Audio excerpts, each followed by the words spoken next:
యేసుక్రీస్తు నామములో అందరికీ వందనములు. పాపం లోకంలోకి ఎలా ప్రవేశించిందో ఈ వీడియోలో చూద్దాం. ఆదాము, హవ్వలు దేవుడు వారి కోసం తయారు చేసిన అందమైన ఏదెనులో సంతోషంగా ఉన్నారు. వారిలో ఏ ఒక్కరికి దుస్తులు లేవు. అయితే ఇది వారు సిగ్గుపడేలా చేయలేదు. ఎందుకంటే లోకంలో పాపం లేదు. వారు తరచుగా తోటలో నడుస్తూ దేవునితో మాట్లాడుతూ ఉన్నారు. అయితే ఆ తోటలో ఒక సర్పం ఉంది. వాడు చాలా కుయుక్తి కలిగినవాడు. వాడు స్త్రీని ఇలా అడిగాడు, ఏదెను తోటలో ఏ వృక్షఫలములనైనా తినకూడదని దేవుడు చెప్పాడా? ఆ స్త్రీ ఇలా జవాబిచ్చింది, ఈ తోటలో ఏ వృక్షఫలములనైనా తినవచ్చు అని దేవుడు చెప్పాడు. అయితే మంచి చెడుల తెలివితేటలనిచ్చు వృక్షఫలాలను తినకూడదని చెప్పాడు. అలాగు తినుదినమున మీరు నిశ్చయముగా చనిపోతారు అని చెప్పాడు.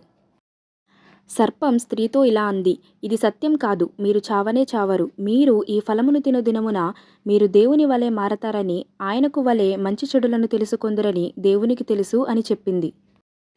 ఆ స్త్రీ ఆ ఫలములు అందమైనవియును రమ్యమైనవిగాను ఉన్నాయని చూచింది.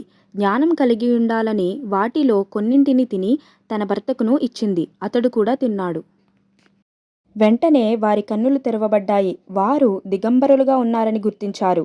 అంజూరపు ఆకులతో కచ్చడములు చేసుకుని వారు తమ దేహాలను కప్పుకోవడానికి ప్రయత్నించారు. ఆదాము అతని భార్య తోటలో సంచరించుచున్న దేవుని స్వరాన్ని విన్నారు. వారిద్దరూ చెట్ల మధ్య దాగుకున్నారు. అప్పుడు దేవుడు ఆదామును పిలిచాడు.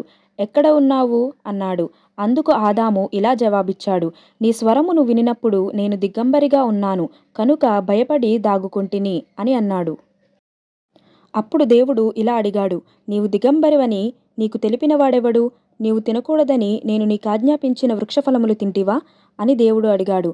ఆదాము ఇలా జవాబిచ్చాడు, నాతో ఉండుటకు నీవు నాకిచ్చిన ఈ స్త్రీయే ఆ వృక్షఫలములు కొన్ని నాకివ్వగా నేను తిన్నాను అని అన్నాడు. అప్పుడు దేవుడు స్త్రీతో, నీవు చేసినది ఏమిటి అని అడిగాడు. ఆ స్త్రీ, సర్పము నన్ను మోసపుచ్చినందున నేను తిన్నాను అని జవాబు చెప్పింది. అందుకు దేవుడు సర్పముతో, నీవు శపించబడ్డావు, నీ కడుపుతో ప్రాకుతూ మన్ను తింటావు. నీవును స్త్రీకిని నీ సంతానమునకును ఆమె సంతానమునకును వైరము కలుగజేసెదను. స్త్రీ సంతానము నిన్ను కొట్టును, నీవు దానిని మడిమె మీద కొట్టుదువు అని చెప్పాడు.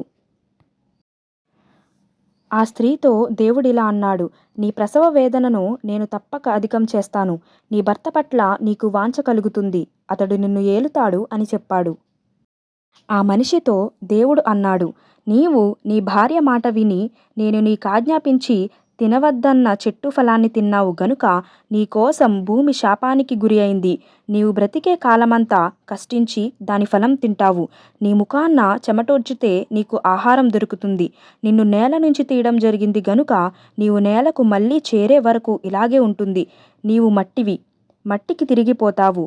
ఆదాము తన భార్యకు హవ్వ అని పేరు పెట్టాడు. ఎందుకంటే ప్రాణం ఉన్న మానవ జాతి అంతటికీ ఆమె తల్లి.